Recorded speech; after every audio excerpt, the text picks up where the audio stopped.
And the nurse who works with Dr. Cline, she said that she would pop over to the local hospital to collect sperm specimens from these medical students, and she knew a lot of them as well. Oh, did she? Personally. I'm going to just pop over to, like, where the sexy medical students are and get some samples. She does take the specimen back in an interesting way because you have to keep it at room temperature, or body temperature, I should say, not room temperature. Oh, my God. Does she put it between her cleavage? She does. Oh, my God. Oh, man. I knew it.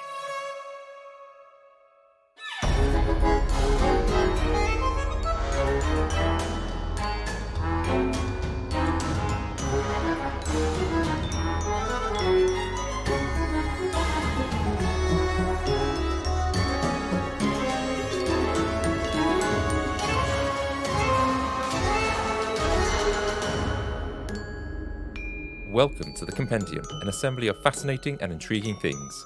Stories from darker corners of true crime, mind-blowing historical events, and legendary people. We give you just enough information to stand your ground at any social gathering. I'm your host for today, Adam Cox. And I'm your co-host for today, Kyle Reese. And in today's Compendium, we are exploring an assembly of hidden origins silently woven into the genetic code of a bunch of strangers. What? What does that even mean? No idea? About DNA. DNA, yes, exactly that.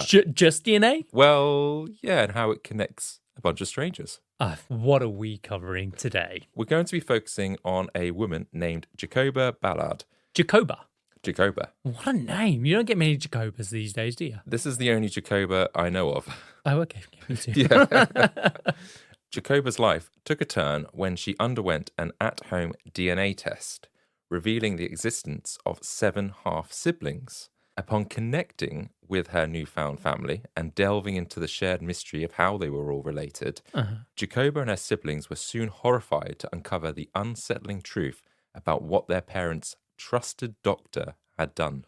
What? Hang on, so they had no idea that they were all brother and sister from, like, their own father, like her father or her mother. It must be the father. The father's been doing the dirty, and he wasn't there. What? I think you just rambled. I don't know what. I think I did. Hang on. I'm so confused. We're going to explore exactly what this doctor did, why he might have done it, and what the repercussions of those actions were. Oh my God. I've never heard of this story before, and I'm so living for it today. Cool. Before we get into that, shall we? Ooh, I never get to say this bit, but it's time for all the latest things. Let's do it.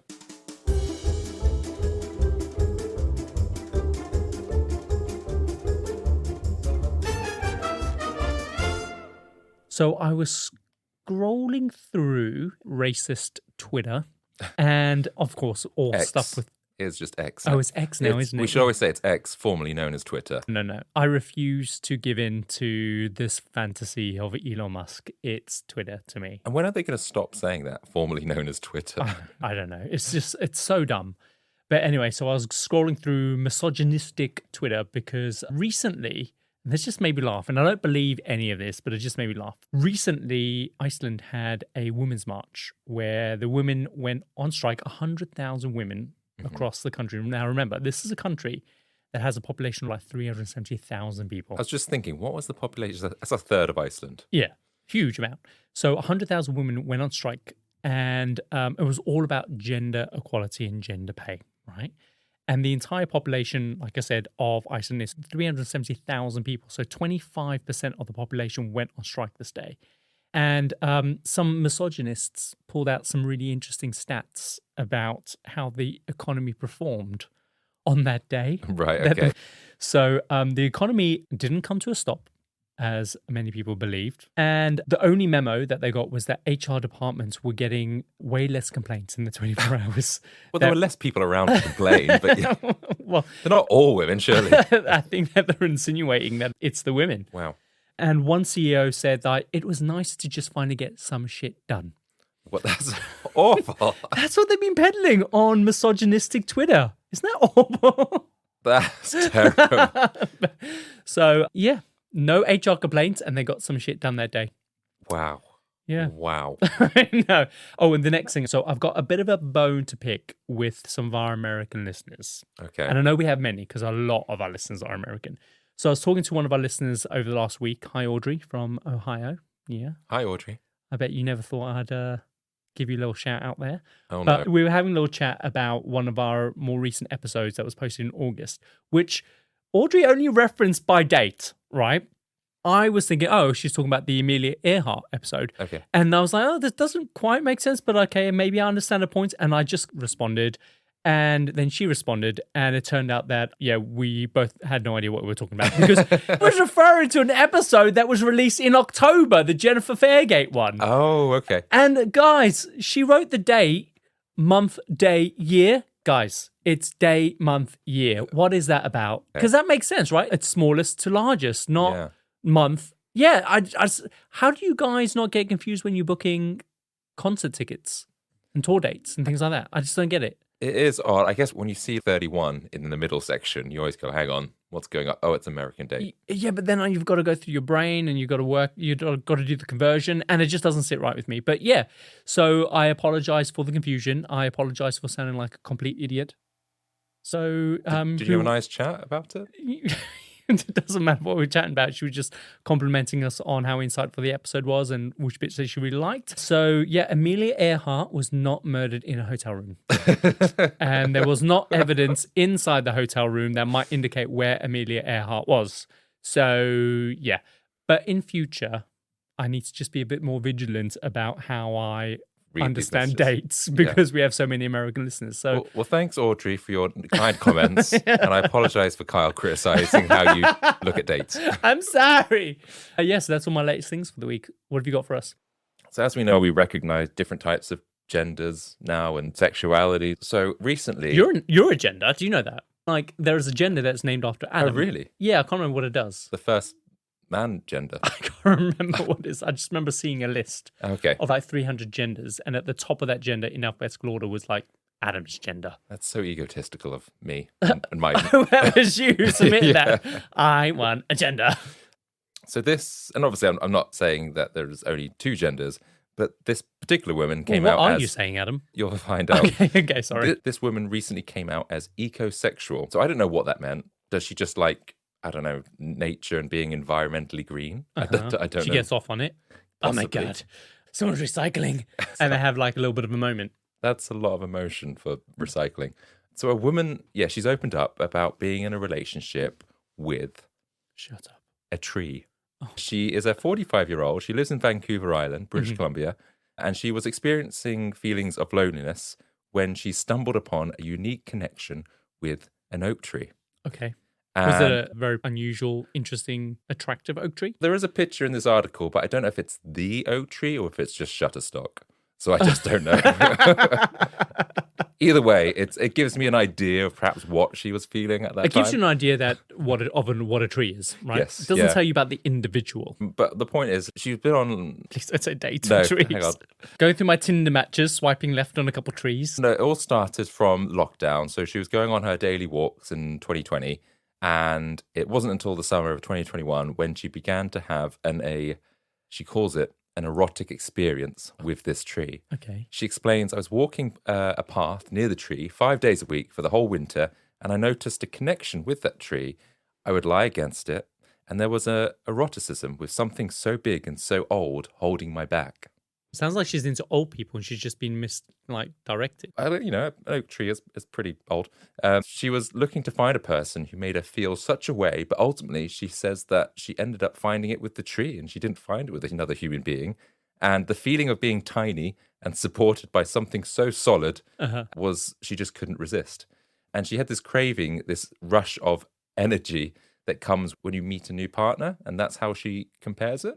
Wow. And she says, despite this, and I will say this the last time, erotic energy with the tree, it's not a sexual relationship. It's just this it's a bit of a misconception, I guess. She thinks that's what you go do with a tree. But it's just this feeling that she has, this desire to be with this tree. And she says she encourages everyone to go out and do it. So, next time you go for a walk, just have a look around. See if you can picture yourself with a nice...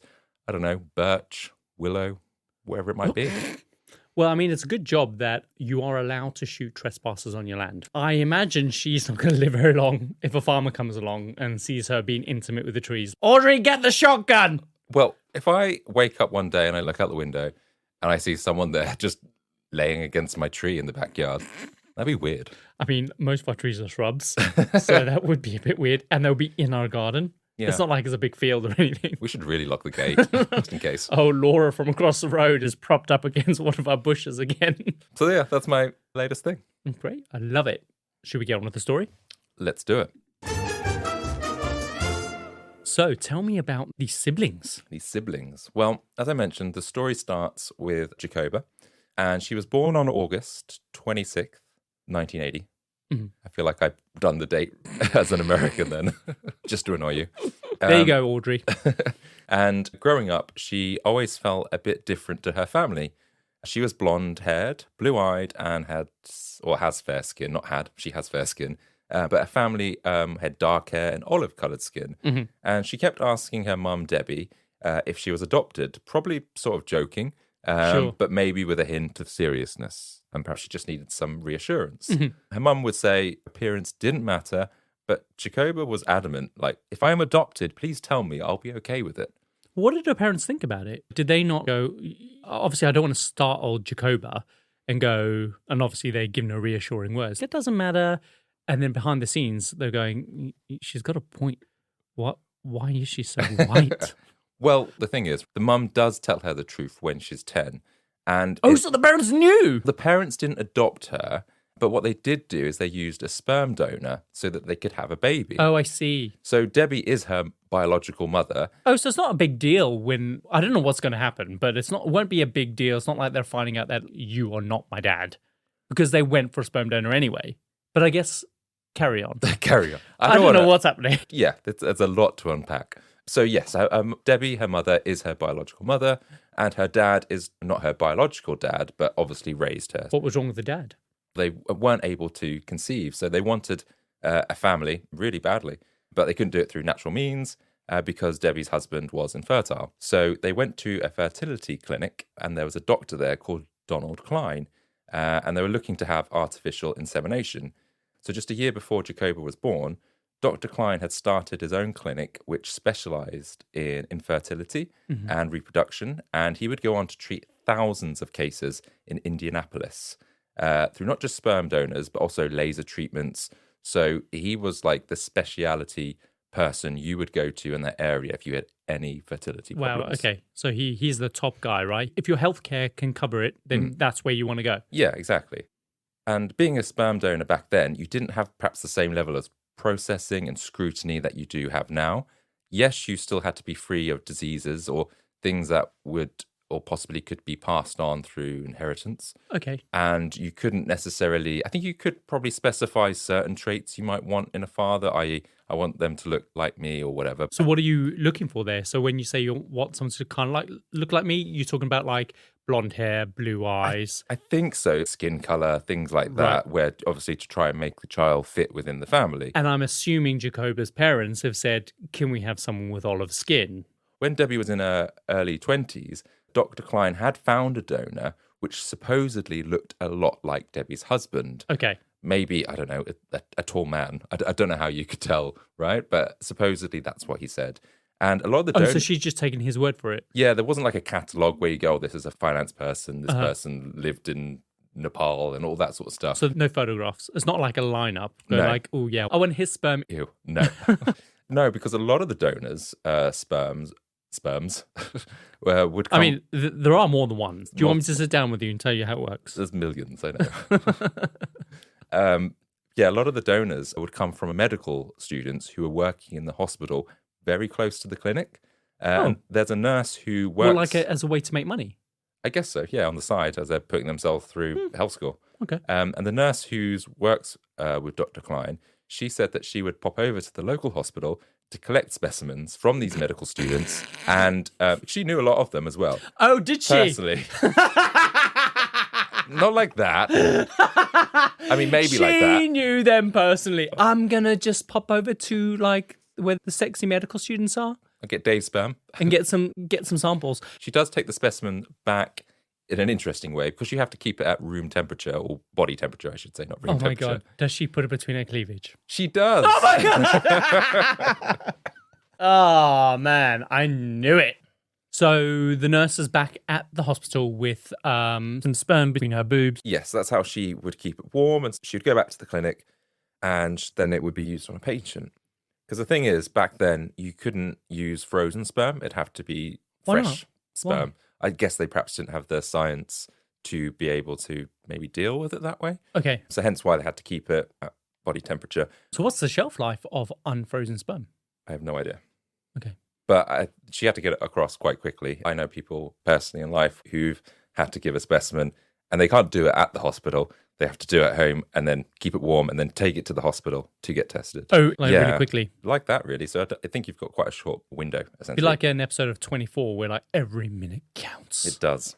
So Debbie and her husband agreed to the procedure and were both very happy with the outcome as they got to welcome Jacoba into the world. They became just one of Dr. Cline's success stories.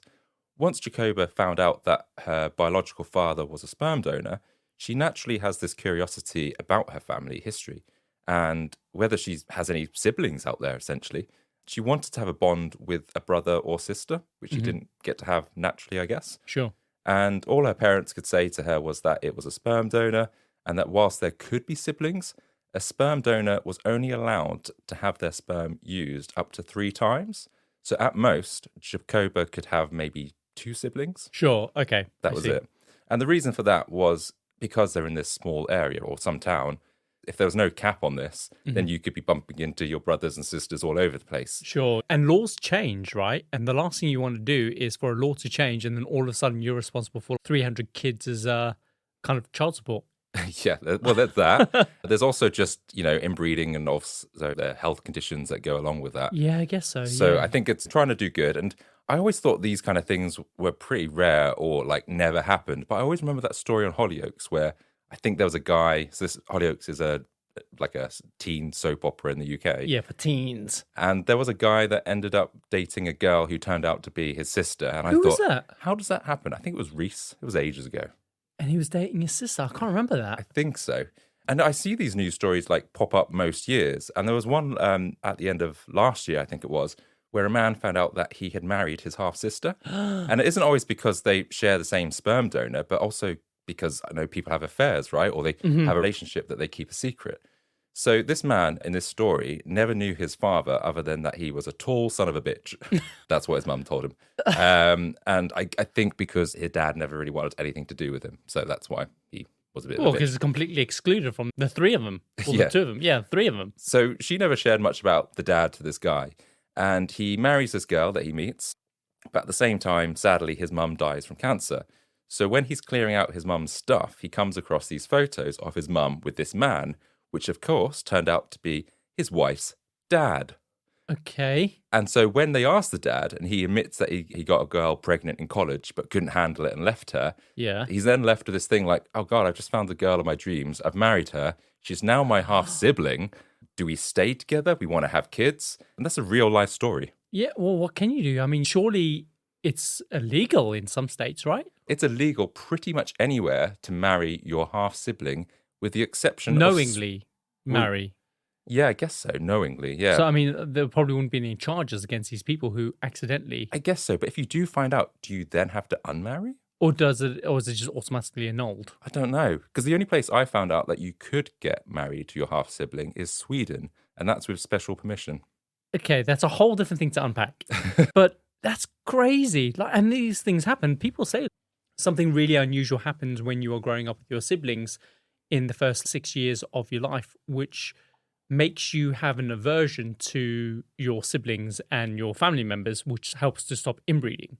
But this is why so many siblings who don't grow up together, there's a high chance that you will be attracted to that person if you meet them later in life, because we're attracted to people that are genetically similar to us or have similar traits or look very similar to us. And therefore, there's an attraction there. So these people, they meet years later and they have this weird attraction. But because they didn't grow up together, there's a high likelihood that they will fall in love. Yeah. And you see it happen sometimes with even like fathers and daughters. Oh my God. Well, yeah. So this happened. So I can understand the rules why they definitely wanted to put a cap on these Mm. sperm donors because Oh, yeah, that was the original point, that wasn't was it? the point before we got sidetracked. Crazy world. So yeah, back to Jacoba. When she was around 18 or 19, she gets in touch with Dr. Cline to see if he had any information that he could provide on her biological father, a donor number, because she knew that she wasn't going to get a name or anything like that. You know, there is that sensitivity. But she wanted something that might perhaps lead her to a sibling. She wasn't expecting to find her father. Sure.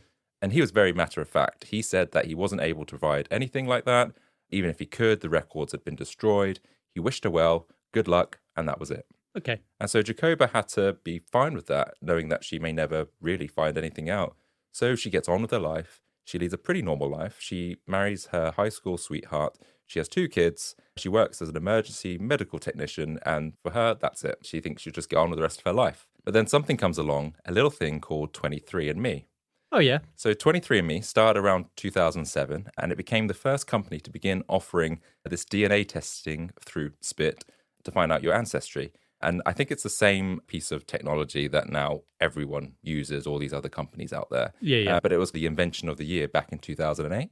And it was a huge achievement, but it didn't really get widely popular until around 2014 when it started appearing on TV. And stuff like that. And we've done it a while back, and it's pretty fascinating, isn't it? You get this home testing kit, you spit in a tube, you register it online, and then within a couple of weeks, once you've sent it off and they run it through their systems. Couple of weeks. It took 7 weeks, 8 weeks, 2 months, I think. Oh, well, yeah, okay. It takes a little while. It's not as easy as they say it is. Yeah, well, it gets sent off to America, doesn't it? I think it did. Yeah, and what is really fun about it, you can actually follow your sample, like, throughout the world. Like, I think it goes to, obviously, London, and then it flies over to the States, and then you see it going to, I think, a couple different sites, and then you see it, like, traveling through the system. It's really cool.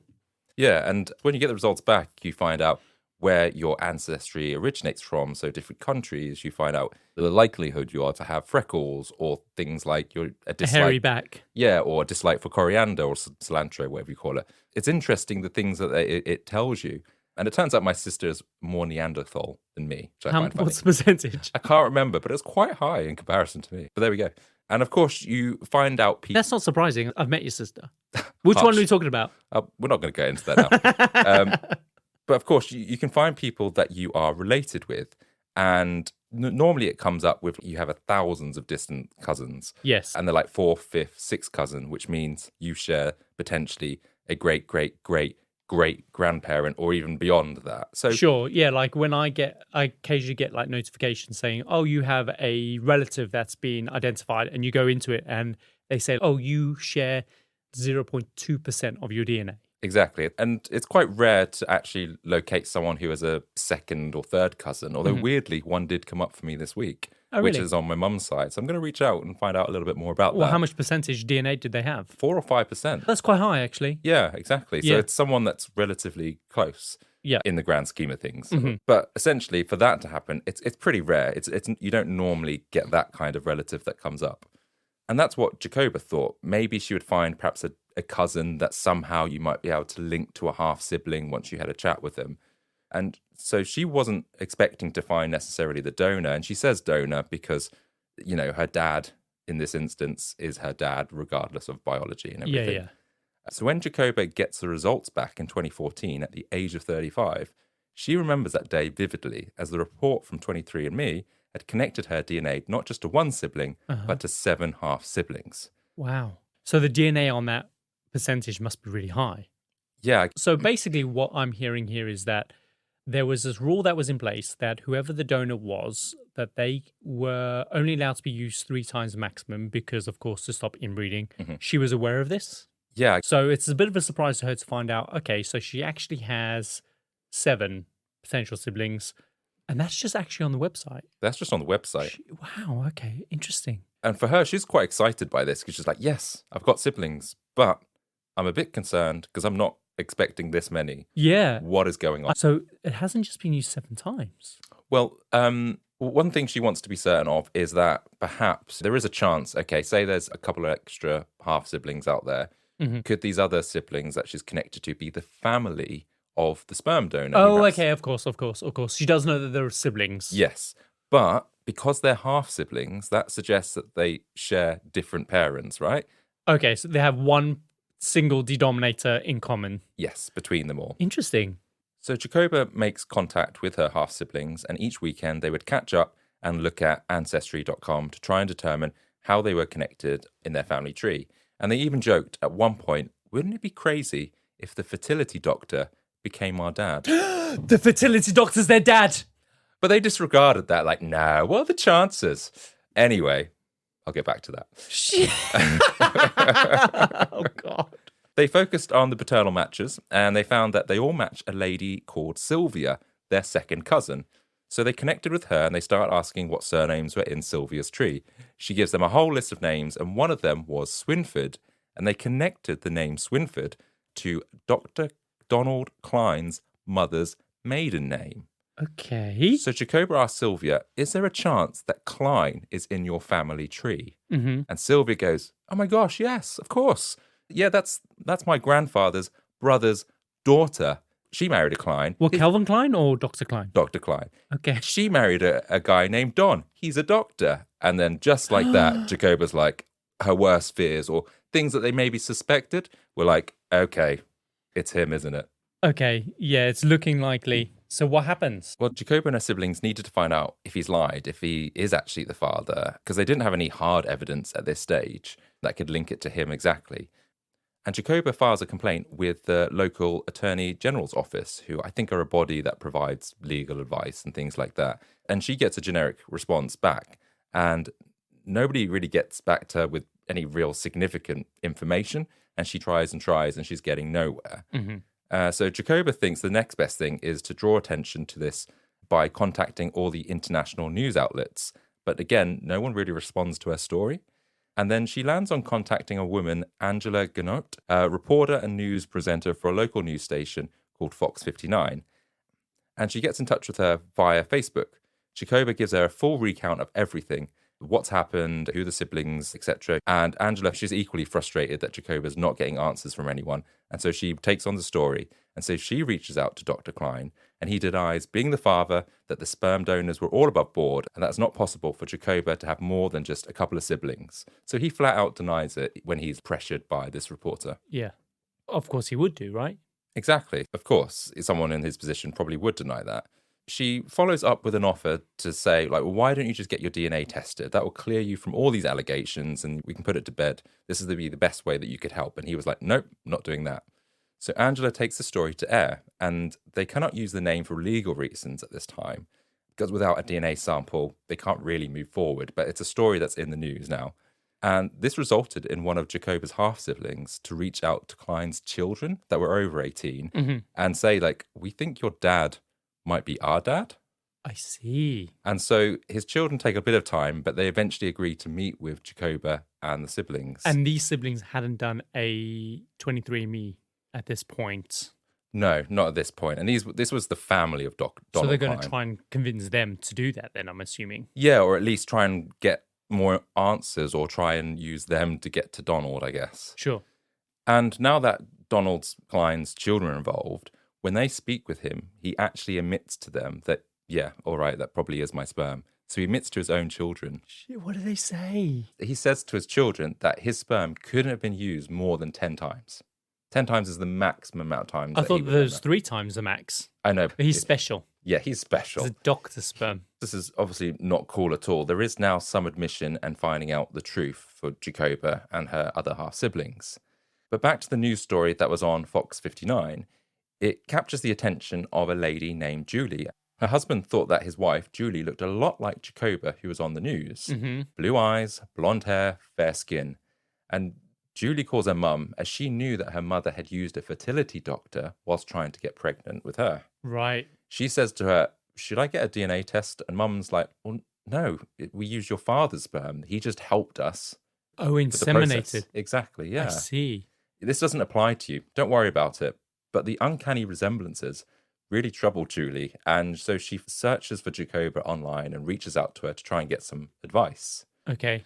And Jacoba's like, well, I've got no idea. I can't confirm, but just get a DNA test and then that will tell you everything. So Julie gets a DNA test and she gets the results back. Yeah. And one of the people connected to her is Jacoba as a half-sibling. Really? So that little list of 7 relatives on 23andMe is just growing and growing. That's right. Keeps adding another one or two every now and then. But this, for Julie, it completely changes her world because she thought her biological dad was her dad. Yeah. Her mum thought her biological dad was her dad. Ooh. So this changes her life. She's 30 at this point, and she felt like it just washed away all of her identity. And the dad felt like everything had been taken away from him. What a cruel thing to do. Wow. And so with this now discovered, this means that there's now at least 9 siblings. Only one more's allowed. Exactly. Cline said that there should only be 10, right? Jacoba finally gets a meeting with Cline along with some of her other half-siblings, and she describes it as a very weird meeting. Right. He was really interested to know their age and careers and try and gauge how successful they all were. That's how it felt to her, at least. And now you could think, oh, perhaps he's just trying to get to know them a little bit. But Jacoba felt like they were being ranked. Oh, it makes me feel like this is what some Sheldon from Big Bang Theory would do. Because he's such a genius. He would like wanting to have a few babies and then just see how much of his genetic material he can pass off onto the next person. Yeah, well, possibly. I don't know. This, I think, is a bit darker in this instance. Because at this meeting, Cline reads a quote from the Bible from Jeremiah chapter 1, verse 5, I think it is, where it says, God says, before I formed you in the womb, I knew you. Before you were born, I sanctioned you, and I ordained you a prophet to the nations. And this is one of the verses that apparently a lot of people don't like because it brings to attention the control of God. And Jacoba, who is a Christian, this infuriated her as it implied that Dr. Cline was playing God. And so one of Jacoba's siblings asked him at this meeting, why did he do it? And he said that he did it because he felt sorry for the mothers. They were desperate for a child. He was just trying to help them because perhaps they had tried to use their partner's sperm or another donor and that didn't work. And he knew his probably would. And so he did it. But what about all the sperm donors from the sexy medical students working down the road that Donna was collecting in her breasts? I'm guessing they got used some of the time, but not all the time. This is sick. Yeah. He also added at this point, at this meeting, that there can't be any more than 15 siblings. So so the number's growing now. He's changed his story now that they've found a few more. What angers those that were affected by Dr. Cline the most, I think, is that how it made them feel. Sure. As I mentioned, when Jacoba was conceived, along with a lot of her siblings, back then, sperm donations had to be fresh, not frozen, which is why you had Cline's nurse carrying specimens over in her bra. Or you had husbands or boyfriends bringing a sample from home in pretty quickly.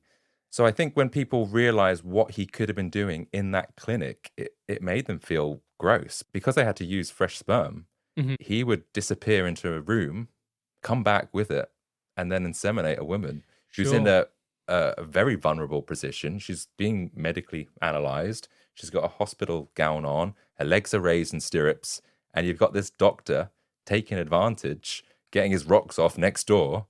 How gross is that? Yeah, it is gross. And these women are sitting there on this table for 20 minutes as they're thinking positive thoughts and just hoping this time round it works, not knowing actually what is exactly going on. Sure, God. So the thing is, let's talk about some of the numbers here, because you're thinking, if he's saying that, there is potentially 15 out there now, because that's grown, not every insemination is successful. Let's just assume, if you're really lucky and you're really fertile, maybe 1 out of every 5. So if he's managed to potentially have 15 kids, he's been doing this a lot. Multiply that by 5. Yeah, one of the mothers actually says because she went to him 15 times before she got pregnant. And I guess she doesn't know if he used his sperm 5 times or someone else's. But to her, it made her feel like she'd been raped 15 times is what she says. And if he was doing it selectively because he felt sorry for individual mothers, then he probably did do that to her 15 times because he had probably selected her out. Like, I'm going to let me help her out. Yeah. And she felt like she was raped. Yeah, and I don't think she means that in the physical sense, but I think it's the impact and how it affected her mentally and how it made her feel sick in her stomach. This mental trauma that she suffered from it is the equivalent. And also, I think the bit that she felt very weird about is that when Cline was doing this in the room next door, he would have had these endorphins released, and that perhaps there was a gratification with what he was doing to these women. Yeah, that's where her mind was going with this. Was there something sexual in this? Cline denied that. He said that this was purely just to help women, and his colleagues had no idea what he was doing. He came across incredibly professional, confident, strict, mind you. You wouldn't want to cross him. But he was very assured and respected in his field. And plus, he was a devout Christian as well. Oh, really? Oh, I mean, when you say he was a devout Christian, as if like, oh, how could they do this? I'm not surprised. Yeah. I mean, that has the opposite effect on me, unfortunately. I'm really intrigued to see what he looks like. Can I Google him? Yeah, you can Google him. Okay, yeah. So that's him. He looks like a tortoise. Yeah, I mean, he's an old man now. I think he's in his 70s, 80s. Wow, okay. Ooh, interesting. Yeah, he just looks like just a regular old guy with white hair. Reminds me a bit like Dr. Harold Shipman, if I'm honest. Oh, yeah, that's an interesting point. I hope he's not as prolific, that's for sure. Yeah, well, as we were talking about being a Christian and everything, you'd think he'd be like a good person, right? Yeah. But he wasn't afraid to threaten news stations, which really? was Fox 59, Mhm. and the reporter Angela with being sued. He alluded to knowing people in high places he could call upon. And so Cline tried to get the ongoing investigation dropped, and he reached out to Jacoba, and he described it as a real problem for him, and that it risked his relationship with his wife after 57 years of marriage. Well, I mean, he should have done what he done, right? I know, the cheek of him. And there's a documentary where you hear the phone call of where he's going. Oh, really? I think so, unless it's dramatized, but I think it was his voice. Right. And you just think, the nerve of you Yeah. to do that, to say, oh, you're affecting my life. Can you drop this, please? Yeah. Jacoba, being a strong woman that she is, she wasn't having any of it. She calmly said, I'm not going to stop what the press is doing, because Jacoba felt she had the right to publicize it, because there could be more siblings out there not knowing, and because more were still getting in touch with her through 23andMe, she felt like it was her duty to let people know. Yeah, for sure. And it's gonna come out anyway, regardless. Every person that gets onto 23andMe, they're going to have the same DNA matches. And it's just going to be one of them that's going to be like, this is weird. Yeah, especially as it's growing. Yeah, exactly. It's going to come out regardless of whether or not Jacoba has anything to do with it. Yeah, he's trying to keep it quiet, but how long can you do that Genie's for? out the bottle, man. And Cline's comments and stuff just fuels Jacoba further. She's still not getting anywhere with the General Attorney Office. And Jacoba decides that she's going to do her own research. And I mean papers on the wall, photos, bits of string, a proper mind map investigation from like blogs, papers he wrote, conferences he went to, where he studied, everything. She means business. She does indeed. And Jacoba felt there's more than 15 siblings out there. I know it. Really? And this is why Cline wanted to keep it quiet, because he didn't want more people finding out. Jacoba identifies that the majority of her siblings live within a 25-mile radius. So in the grand scheme of things, pretty close. Some actually live within minutes of Cline and probably had bumped into him every now and again, not knowing that's my dad. Sick. Yeah. One of the siblings says that they would get a new sibling alert via 23andMe, and they pray, oh, please don't let it be someone I know or dated or anything like that, because there's stories of these siblings just walking around and actually just going, you look a lot like me. Oh. Could you be my brother? Yeah. Cline eventually agrees to meet Angela, actually, at Fox 59 in a restaurant, and he intimidates her by making it appear like he has a gun in his pocket. I don't know if he actually did, but he definitely made it appear to her like you should be warned. Okay. He tries to convince Angela to drop the story, but Angela's like, Jacoba, they felt the truth mattered. And it's after this meeting with the reporter that some really strange things started to happen to the siblings. This is allegedly, so there's no way to confirm that it is connected to him, but it's very sus. Because Jacoba woke up one morning to find the wheel nuts of her car on the floor next to her car tires. So who would have done that in the middle of the night? God. A good Christian man. A good Christian man, maybe. Julie, the lady that found out that her father was not her biological father, kept a record of everything she had on Cline on her computer, on a Google Drive. Yeah. And one day she discovered that everything in that drive was gone, including every email that she had on Cline was also wiped. How? I don't know, but she thinks someone might have got in and deleted that. Don't know how. And then another sibling actually describes having nuisance calls, one from a cemetery that was getting in touch with her about a plot that she wished to be buried in. Wow. So that's the scariest one, I think. Yeah, that's like a dog whistle death threat. Yeah. And so he wanted those siblings to stop talking. But they were undeterred by this, and Jacoba finds out back in 1963 Donald Cline was involved in an unfortunate accident. He accidentally ran over a little girl when she darted out in front of his car whilst driving. She really sadly dies. And this has a big impact on him. And people think maybe, does this lead him to go on to what he does? Because he gets this, I guess, restored or even deeper faith in God. And so some have tried to make, I guess, logic of that reason, because is he trying to make amends for this loss of life by bringing all these extra lives into the world? Now, it's a bit of a stretch, and I think it could be people trying to humanize him in a way to find some rationale for his actions. Yeah. Like, where's this all coming from? Is this coming from a PR team, or is this, who uncovered this information? Was this Jacoba? Jacoba found out that She found was it. in an accident, yes. Okay. And because people think this might have affected his relationship with the church and God, because he was ingrained in the church. He taught marriage counseling. He did Sunday school. He would even encourage his staff at his clinic to pray with him. His office even had things on the wall that said if you want to get into heaven, you had to be a Christian, which offended people of other faiths, like a colleague of his who was Jewish. Okay. And it turns out that the church he was at was governed by this body of 8 men, and there would be baptisms at his house, in his swimming pool, which was attended by 50 to 100 people. And Jacoba lands on this lead in particular. She gets an email from the Attorney General's office, and it's looped in with other people in that email.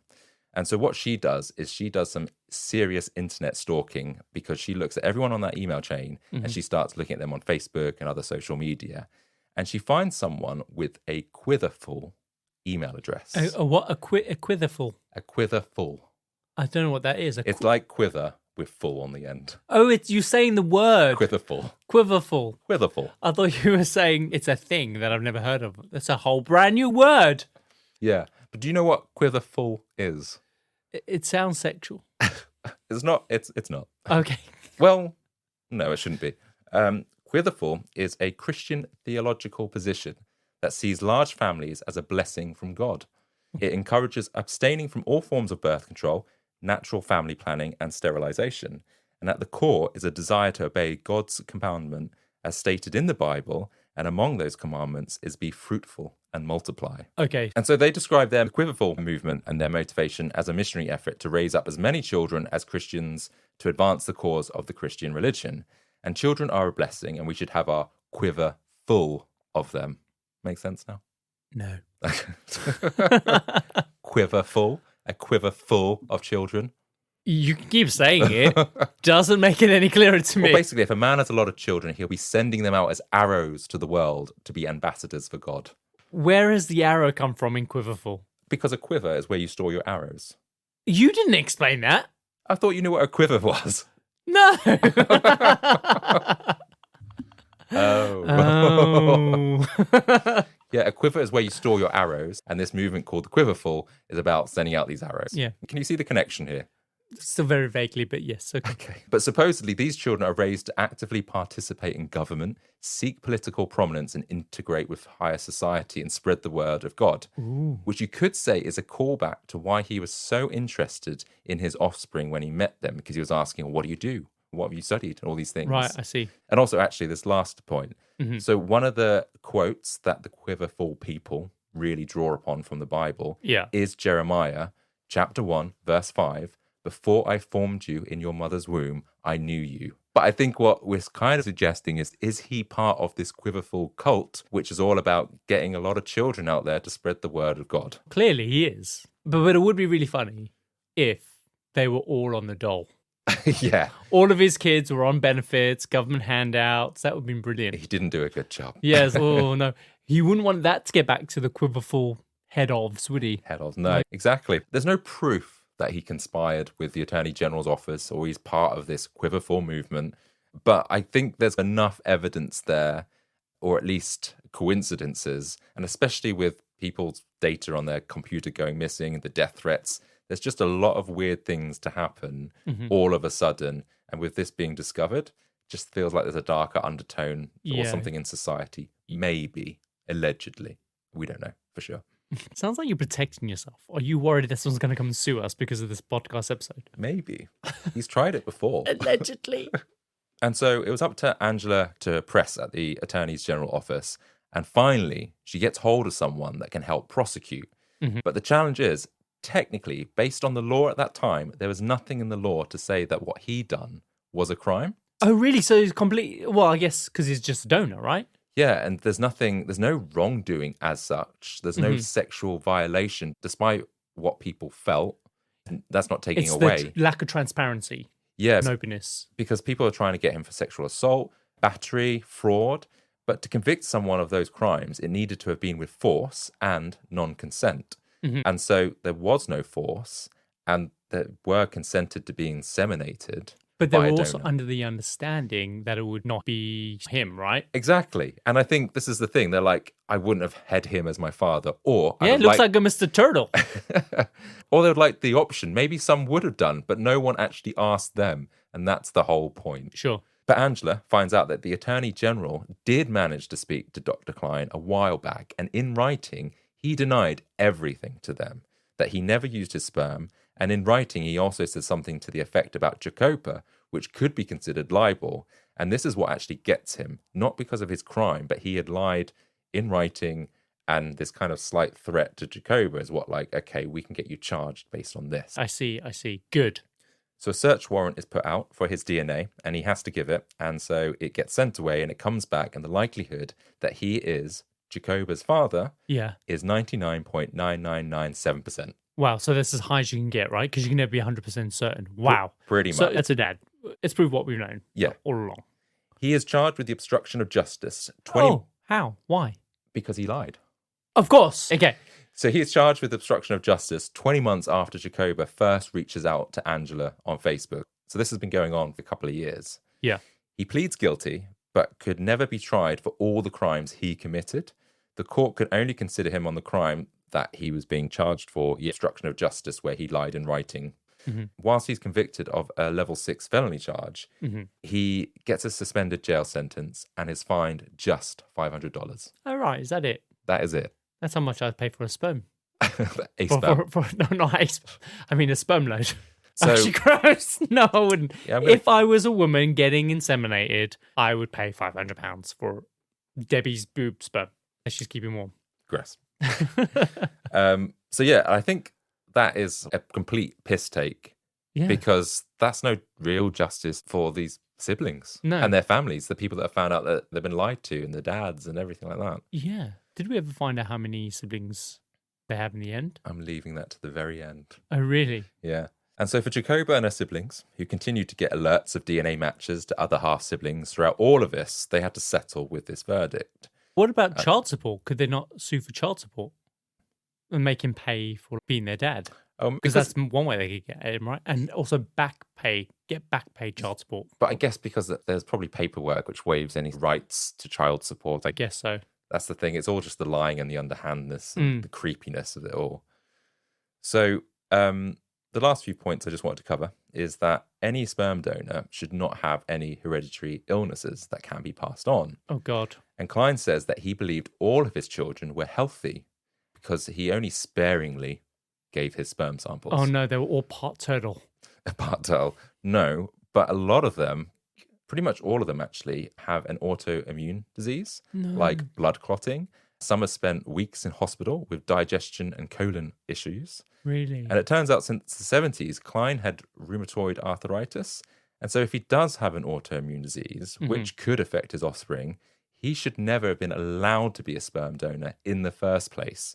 Yet, if he knew he had this, he went ahead and did it anyway. And he's claiming that he didn't know this. He had rheumatoid arthritis in the 70s, which was before he started his clinic. I think what the report was suggesting is It's he probably did know. Implying that he did know, yeah.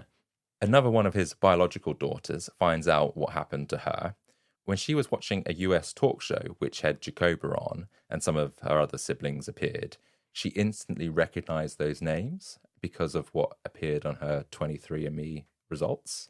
And so she instantly knew what happened to her. But the thing is, though, like Julie and her family, she thought her dad was her biological dad. And Cline even came to her house to visit, to check in on her and her family when she was born. And there's a photo of Cline picking her up when she's 8 months old. So she's with her biological dad, and he came over. That's really creepy. And not only did she have to come to terms with all of that, she ended up being a patient of Cline's herself. Now, Oh, for insemination. he was her fertility doctor and also for gynecological needs, I think, as well. And whilst Ew. No, he didn't Ew. He didn't father one of her children, but he did examine her. He examined her. That's his daughter. Yeah. And he knew that, most That's- likely. That's rank. Yep.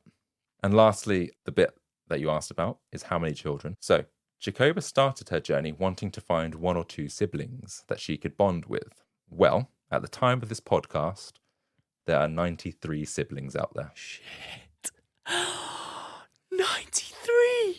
Yeah. And that's all that we know about. And counting. And they're all just popped up from the 23andMe. That's the only avenue that we're collecting these siblings through. As far as I'm aware, yes, unless there's other DNA tests. Wow. Do we have any other? And they're all in the same area. Pretty much. A lot of them have blonde hair and blue eyes. Wow. There is even a thought like, was he trying to build like some kind of perfect race? Oh, But God. there's all these kind of conspiracy theories that come off the back of this thing. Yeah. But I think this guy was gross. And Yeah. actually, since kind of news came to light, there's actually been 50 doctors that have been identified to have used their own sperm for artificial inseminations, but Dr. Cline is the most prolific of all of them. The fact that there is just another one that they know about, that is horrendous. This is a gross abuse of trust. Mm. The fact that there's more out there, that just shocks me. How long has he been doing this? Over what period do they think that he's been doing this over? So he started his clinic in 1979. I think he worked for 30 years, but I think the siblings, they're all around 30 to 40 years old. So they think it's probably in a space of 5 to 10 years he did this. Okay, and then he gave up. He was like, I got enough kids. Probably, yeah. I don't know why he gave up, but yeah. Oh, that's crazy. Yeah, and in 2018, the mothers and siblings involved in this did manage to get legislation passed successfully in Indiana, making it illegal for any illicit donor inseminations, which is a result for them because they finally got some kind of justice in this. Yeah. However, from what I understand, there's no federal law, which means it could happen in other states still. Sure. And there won't be a federal law until something really bad happens. Like when it comes to the federal government, they don't really like to intervene until they absolutely have to. Mm. And yeah, like with the skyjacking, when we did the DB Cooper, we found that all those skyjackings were happening throughout the 70s and it wasn't even illegal. They didn't make it illegal till years and years later. So there probably won't be a law. Yeah, and a federal law anyway. Federal, but more states hopefully will take this on board. But yeah, what a crazy, crazy story. And it just really affects a lot of people's lives. Wow. It's just gross and murky. Exactly. Oh, I'm sad it wasn't Calvin Klein. Because that'd be cool to have Calvin Klein as your dad, right? Okay, Dad, can you hook me up with some underwear? Oh, yeah. Okay, great. Thanks. Yeah, maybe. Let's run the outro. And so we come to the end of another episode of The Compendium, an assembly of fascinating and intriguing things. If you found today's episode both fascinating and intriguing, then please subscribe and leave us a review. And don't just stop there, schedule your episodes to download automatically. Doing this not only ensures you're always in the loop, but also boosts our visibility, helping us to serve you even more captivating tales straight to your ears. You can also follow us on Instagram at The Compendium Podcast or visit our home on the web at thecompendiumpodcast.com. We release new episodes every Tuesday, and so until then, remember, be careful when delving into your DNA, as it can be like peering into a two-way mirror. The image before you might be concealing something unexpected on the other side. Like Debbie and her boobies. I don't think her name was Debbie. Why can't it just be Debbie? I just feel like it's Debbie. Like Dirty Debs coming back from the medical student kind of dormitory with her loads. Ew. Until next week. See you later.